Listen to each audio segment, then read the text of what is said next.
Hello, and welcome to the Radiant Mission Podcast. We are on a mission to encourage and inspire you as you're navigating this life and your relationship with Christ. My name is Rebecca Toomey, and today I am joined by the handsomest co-host there is, my husband, Mike Toomey. I'm back, guys. She invited me back. Somehow, some way, he's found his way back. Yeah, she knows where I live, so. It was an easy find. Yeah, totally. And we're continuing to do this upstairs downstairs thing, so we're in the same house. Clearly have different lighting. Must be different light bulbs, huh, babe? Yeah. Yours is more blue than mine. Mine is warmer. Much more blue. I like it. I like the Kelvins very hot.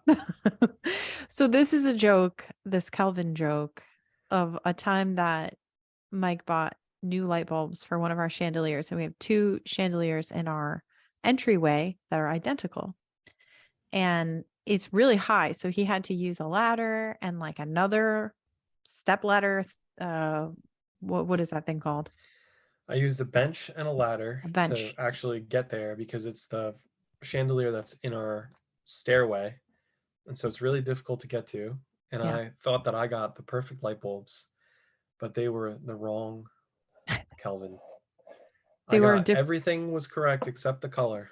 And they she were was very different. upset. They were Because of the different than the melatonin. other chandelier. So one was very warm and the other was very bright. It looked like a dentist's office. And as soon as the light went on, I was like, oh no. The color was called daylight, and I thought that there was something charming about having daylight, but she did not agree.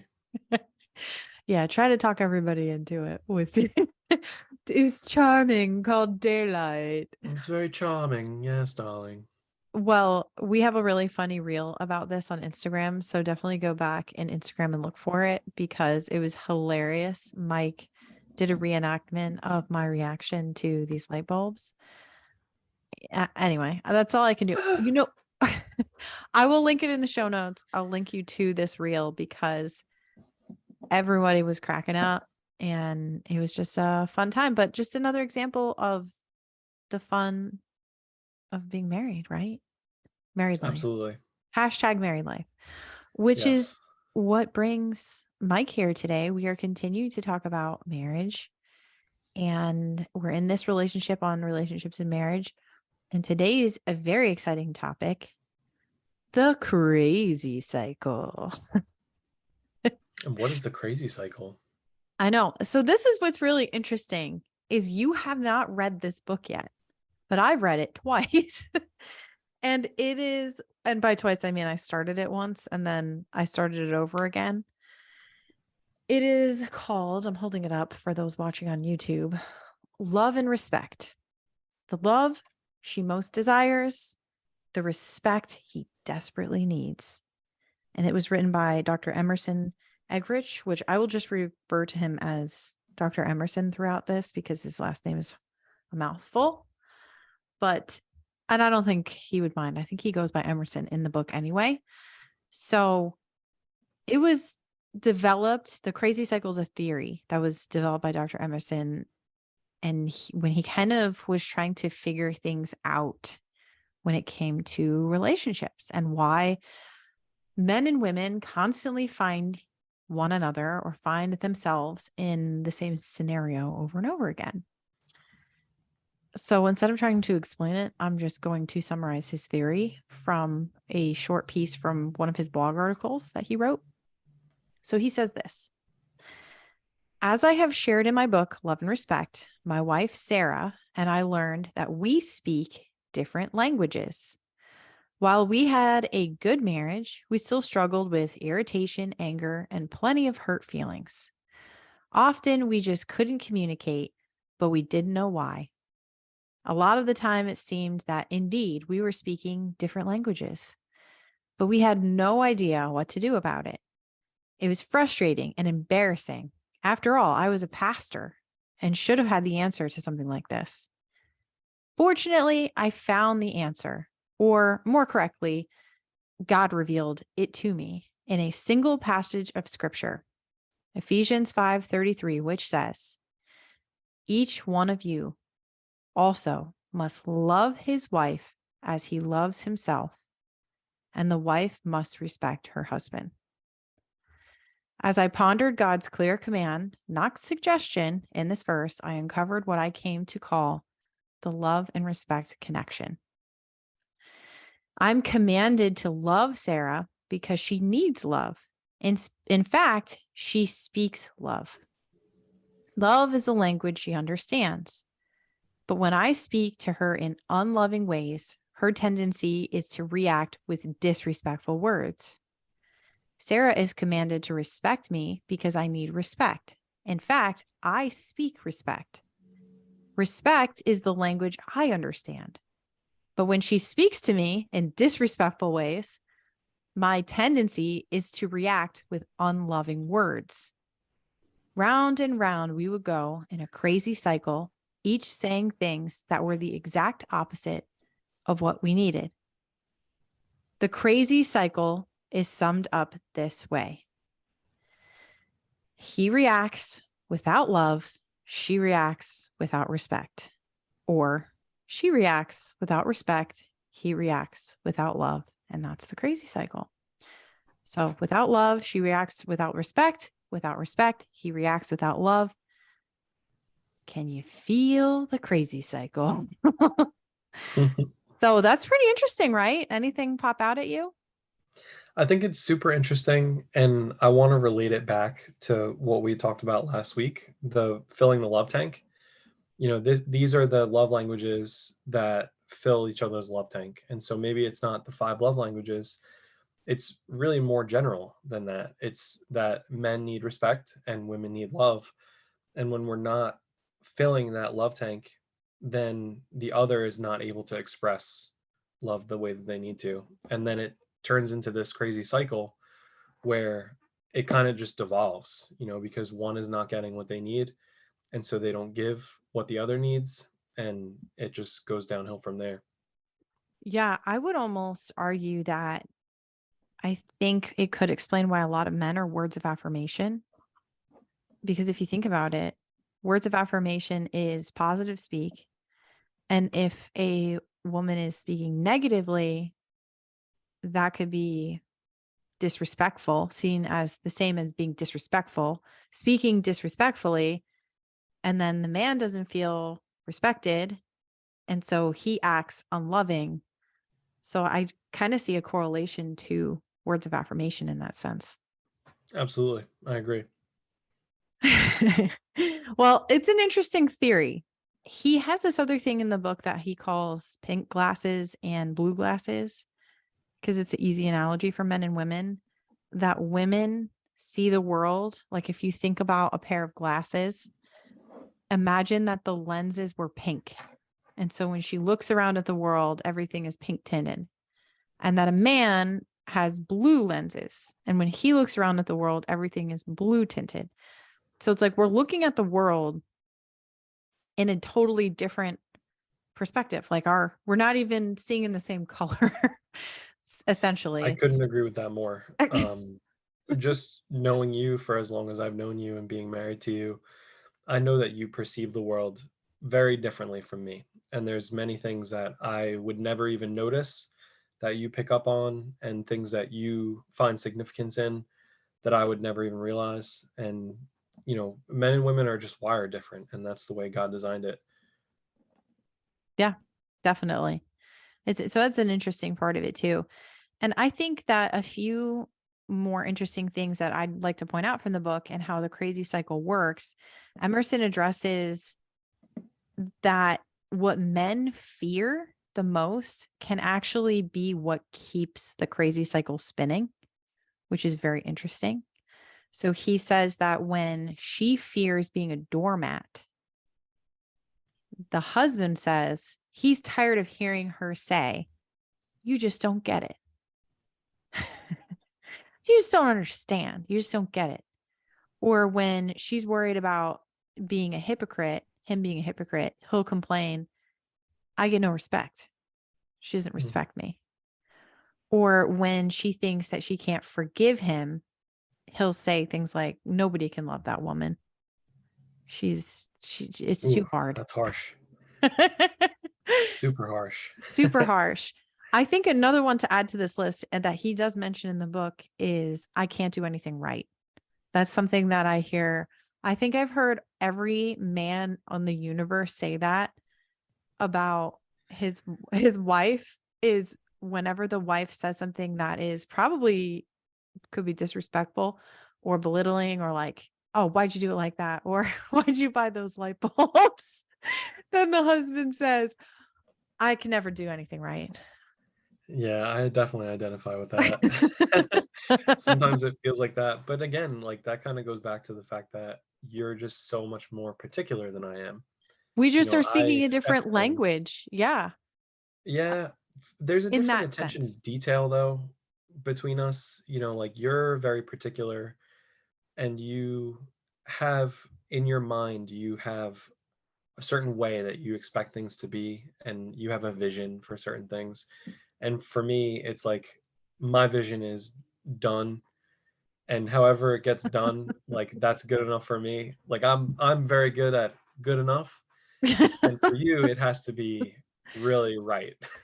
Well, And to that's give the people a difference. little bit of background about what Mike is referring to, I love design. I love decorating. I like homemaking.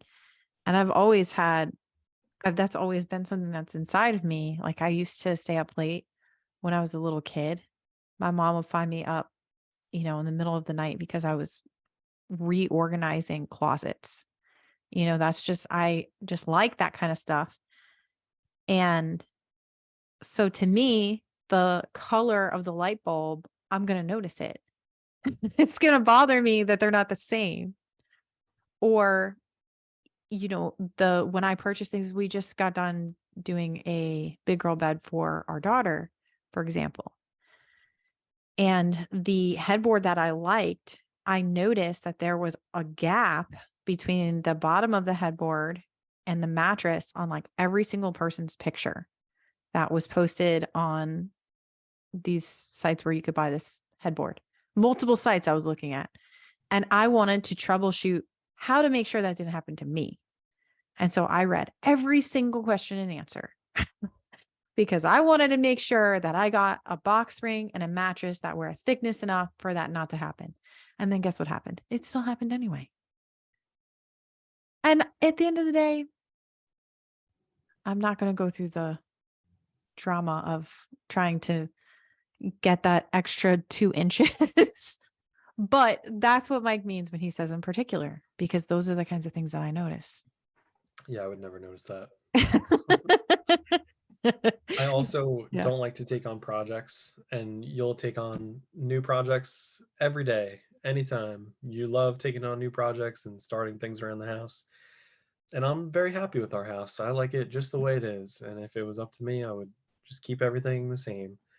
So you're Well, we always all know like, from last time you just want nothing. So I know. Yeah. And I'm really serious about that. So bare I walls, do. bare minimum. I like things to be simple.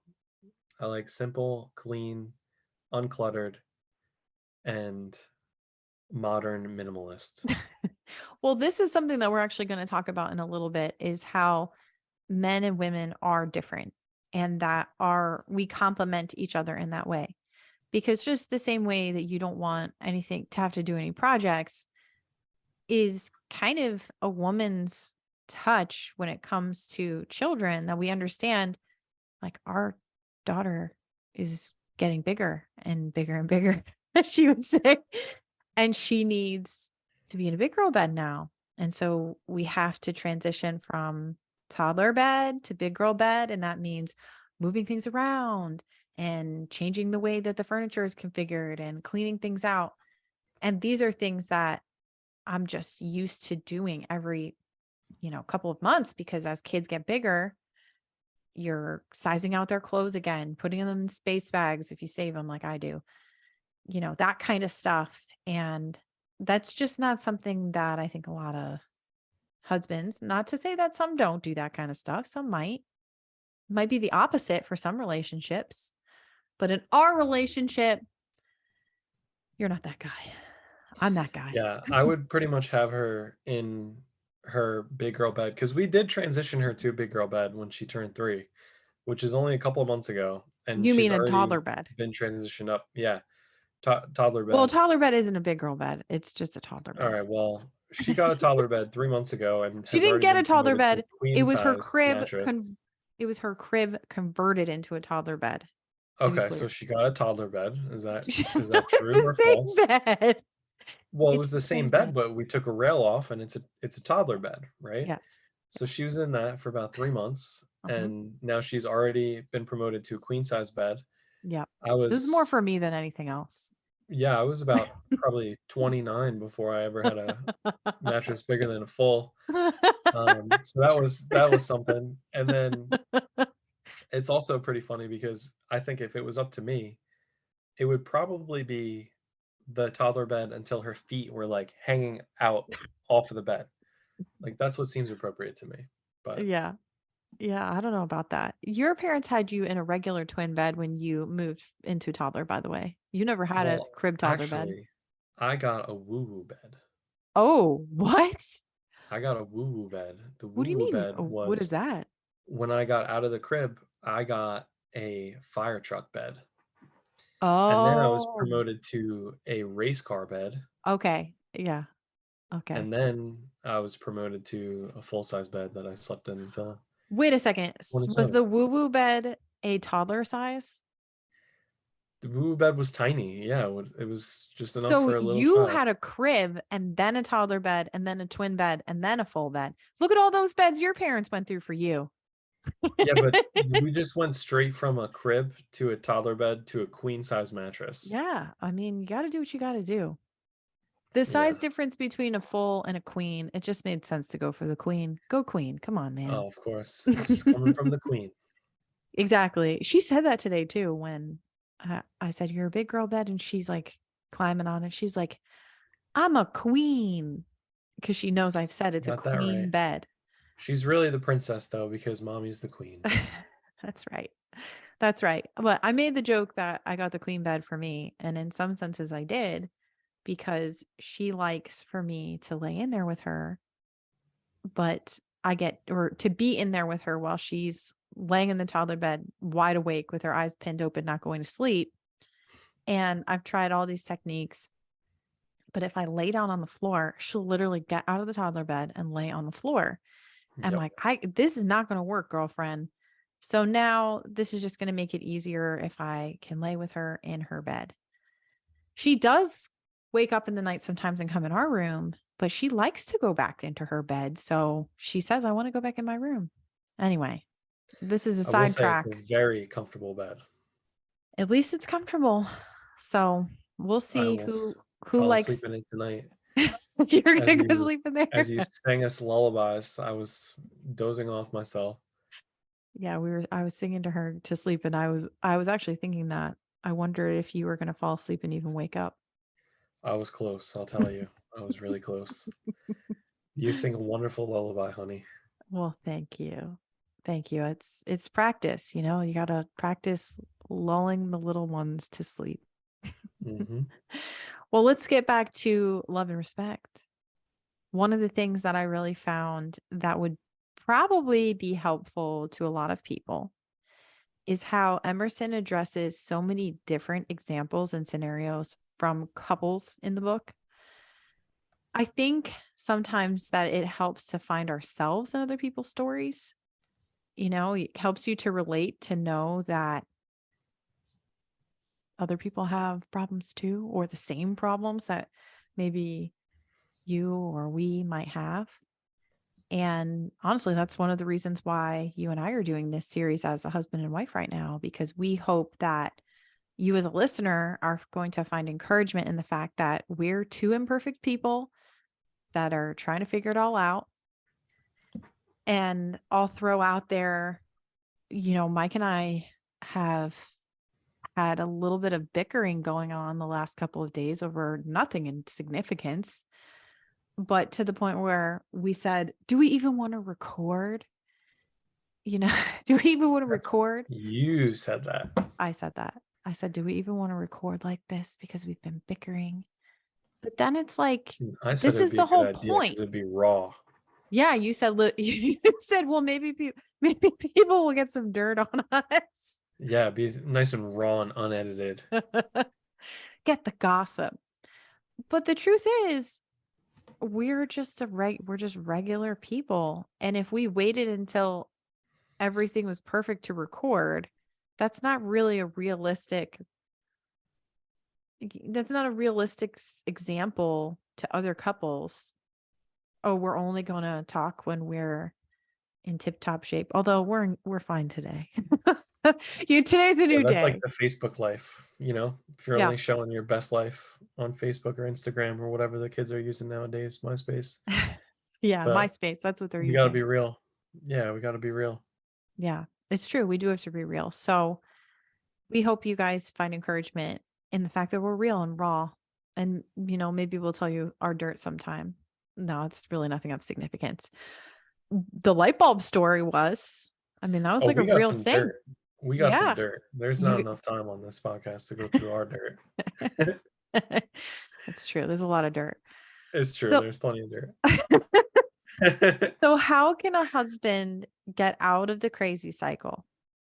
According to Emerson, it takes a couple and chairs.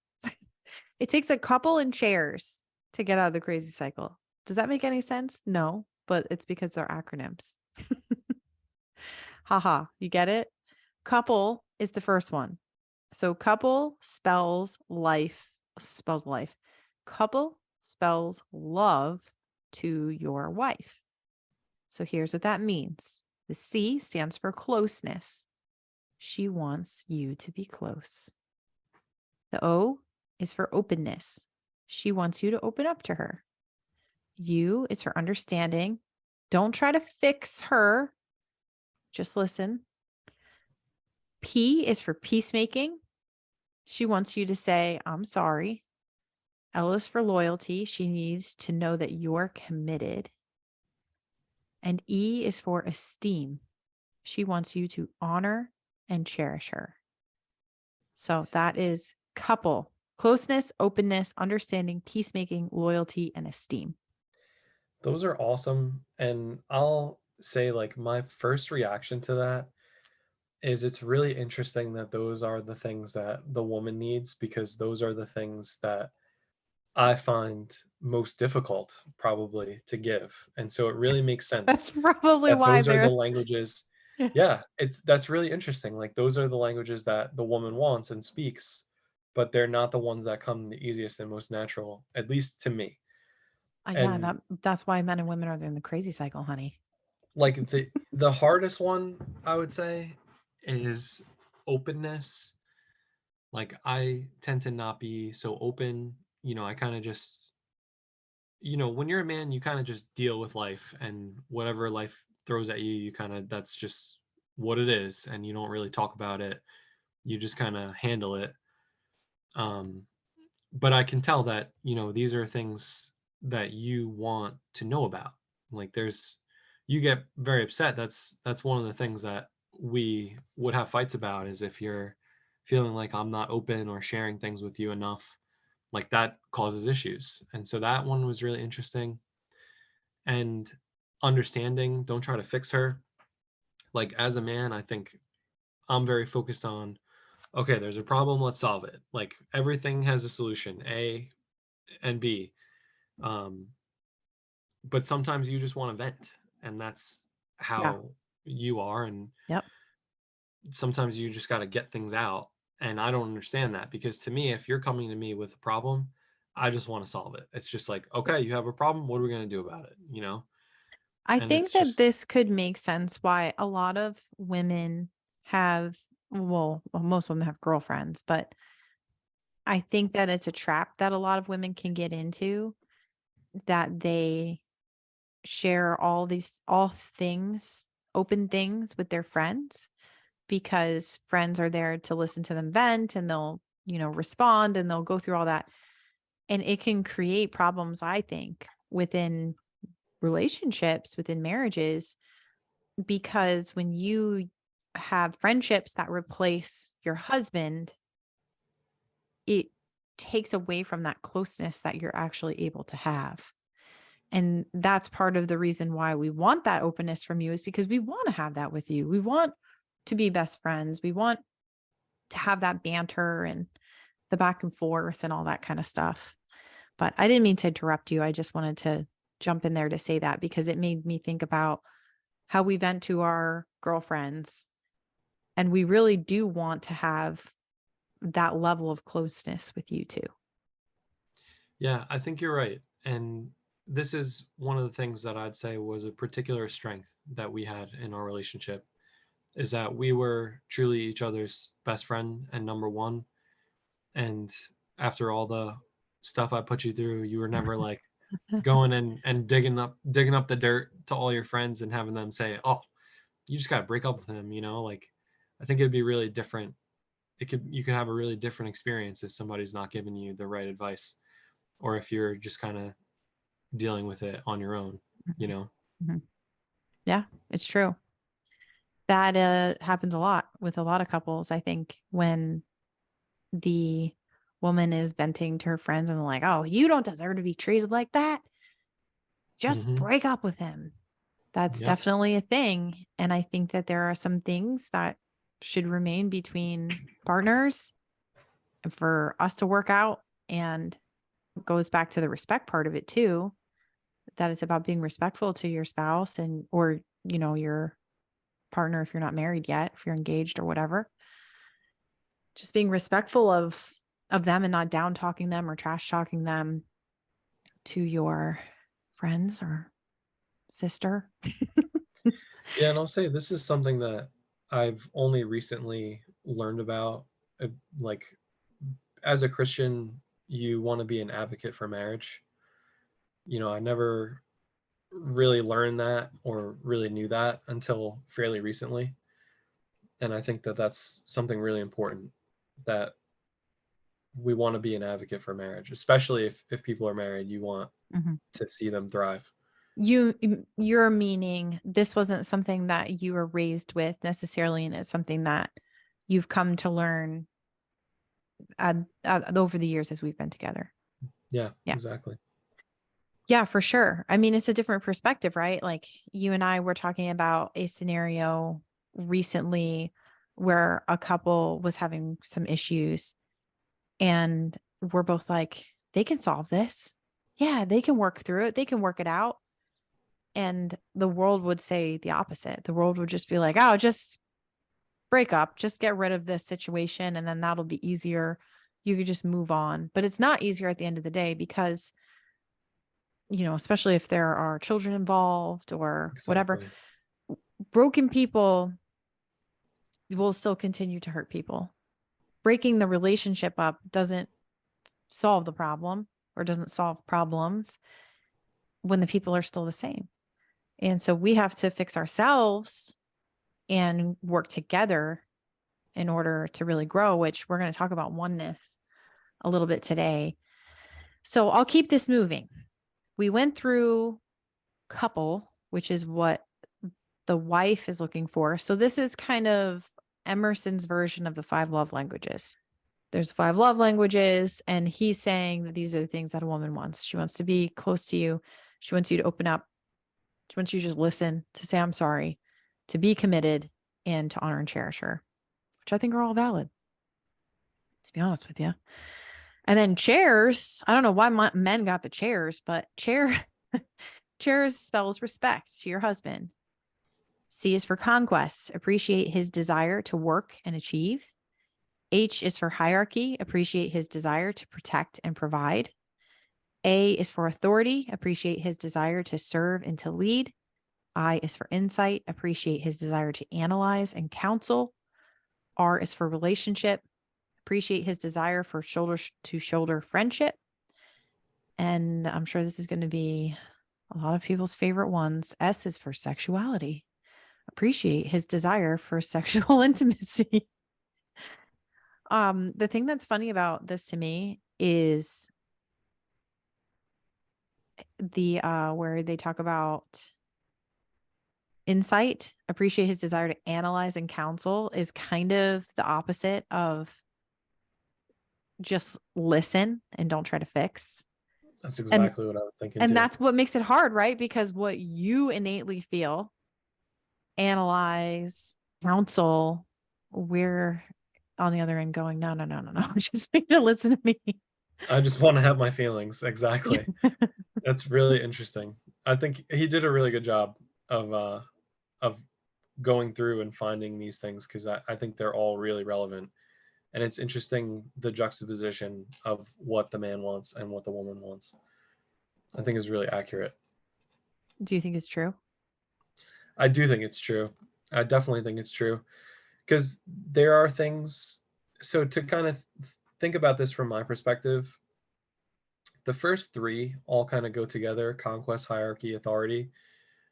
And it's because as a man, we have a desire to achieve and to work and to climb the ladder and work our way up, provide for our family, and become a leader, and those different things. And so these are things, especially in my career, that now I'm getting to a point where I'm starting to become a leader at work and things. And I could definitely feel that if you're not totally appreciating that or recognizing that, that it causes heartache for me. That, like, if you don't recognize that I'm trying to do that, I'm trying to provide for our family and build up my career, when you don't recognize that, it's like, oh, it kind of hurts, you know.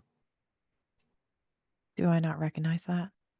I think that you do, but you know, if you think about it, a week, I don't know how many weeks ago it was, but in Reengage, this was one of the things that we realized and brought up, was that, It was that you are words of affirmation, and I was not giving you as many words of positive encouragement about this stuff specifically. So it wasn't that I didn't respect your desire to work. It was that I wasn't vocal enough about it. I wasn't saying, I'm proud of you. I'm so proud of you for doing this and for working hard, or I see what you're doing. It was definitely that I wasn't being vocal enough about it, less than being disrespectful about it. Although yeah, I I agree with I that. am plenty disrespectful about plenty of things. Not trying to say I'm perfect here by any means. But yeah, and that's why I think that words of affirmation does kind of go along with this whole thing in some way, because you can use your words to be respectful or disrespectful, or not using words at all can be seen as disrespect or not respect. However you want to look at that. Anything else stick out to you that you want to bring up? I think it's interesting how they say, for a relationship, appreciate his desire for shoulder to shoulder friendship, because in a marriage, especially, you definitely want a partner. Like, you need to have a partner, and you want your partner to be your friend too. Mm-hmm. Like, I couldn't imagine being in a relationship where I didn't want to hang out with you, and I'd just like rather be out doing something else, be with other people. You know, I think it's really important that your partner and your spouse is a really good friend too. And I think that's something we really have, you know?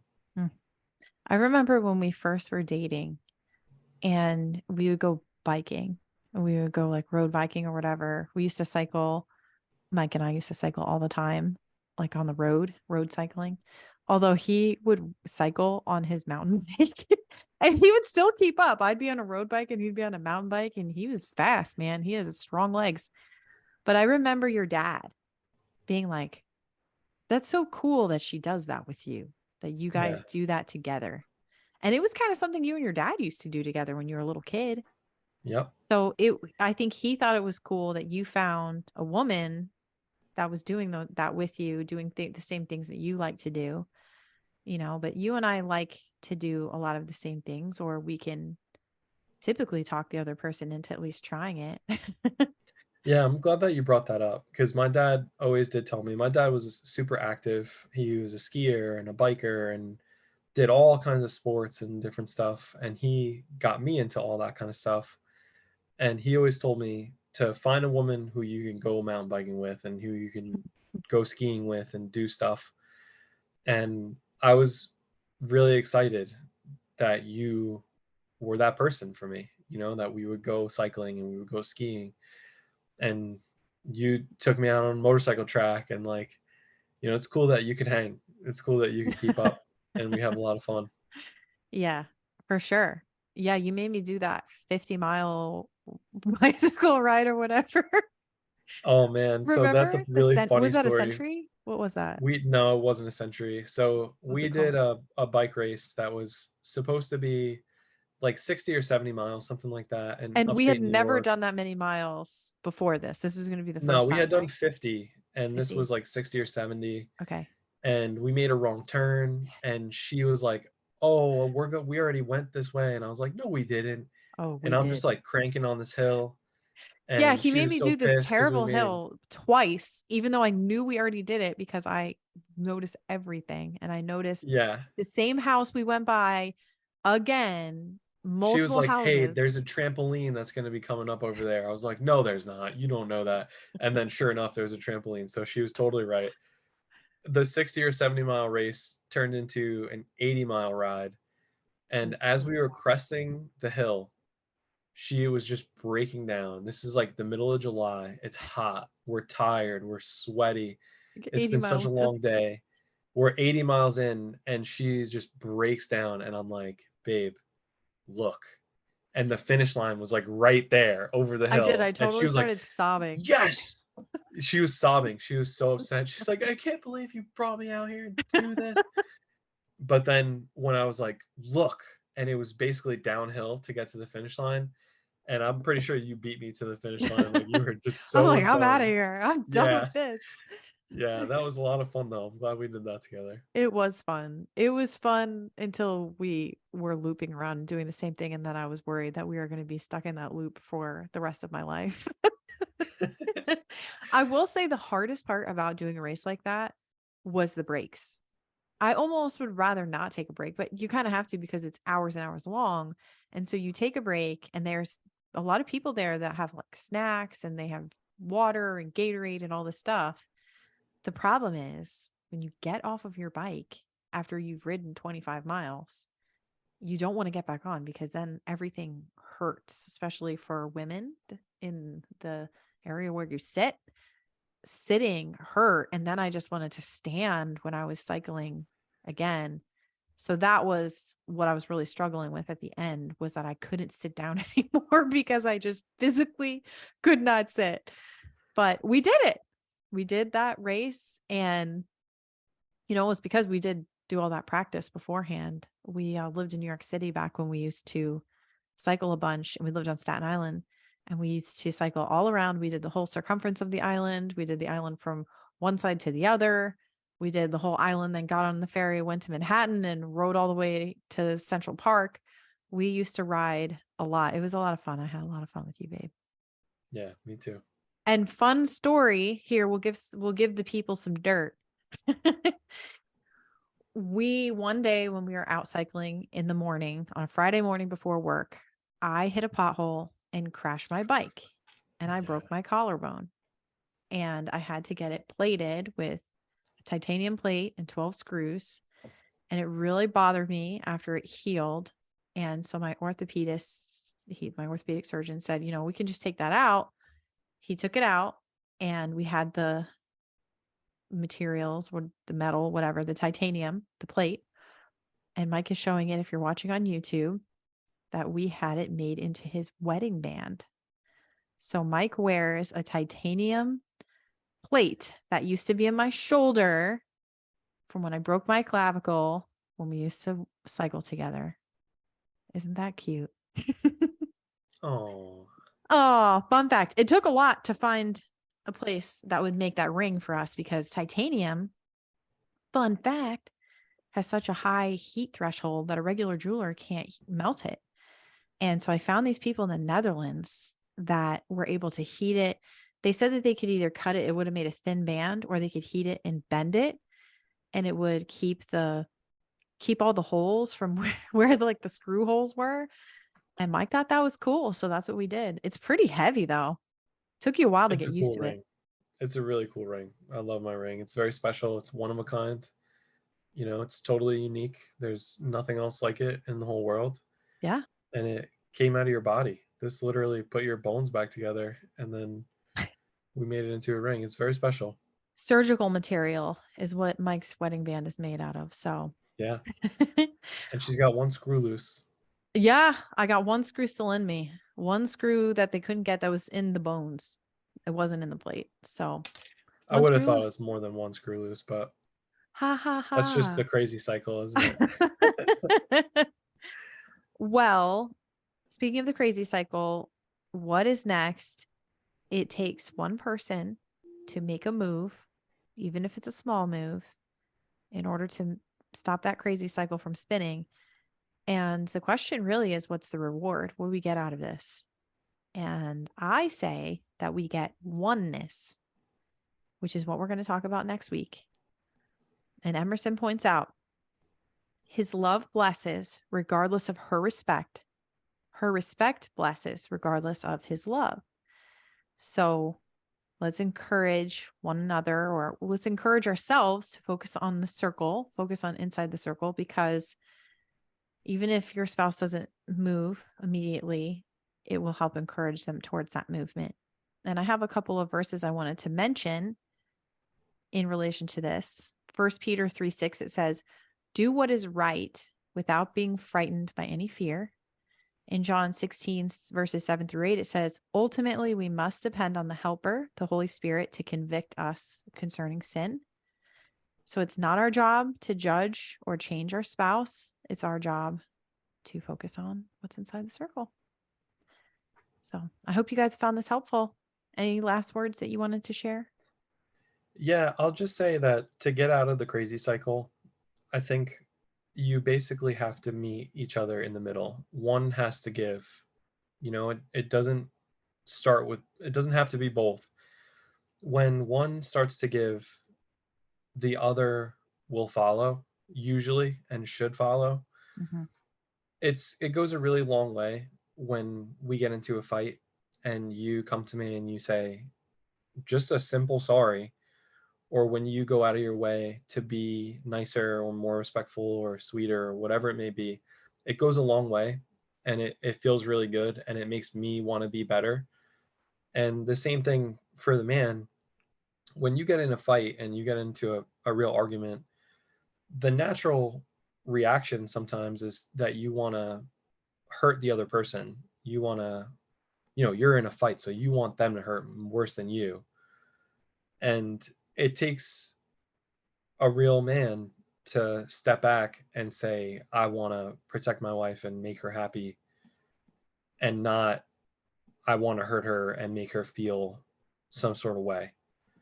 So it's really important that you show your wife the love and respect that she deserves. When you get into a fight, you want to be the first one to stop, say sorry, and reconcile. You really want to reconcile. Perfect. I love that you use love and respect in that explanation. That was perfect. I think it's appropriate. Yeah. Because when you get into an argument, it's so easy to just want to stay mad. Like when you're mad, you just want to stay mad, and you want the other person to say sorry. And that's a fight.